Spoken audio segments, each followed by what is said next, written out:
Hello, in this video, I will show you how to use a Visa gift card on Toca Boca. I will show you on both Google Play Store Android and Apple Store iOS. So first, please open the Google Play Store app and then tap on the menu icon and select payment methods.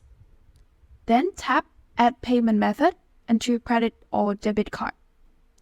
Next, enter your Visa gift card details, including the card number, expiration date, CVV, and billing address.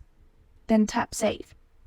For the iOS, please open the App Store app, tap on your profile picture or name, then select Payment and Shipping.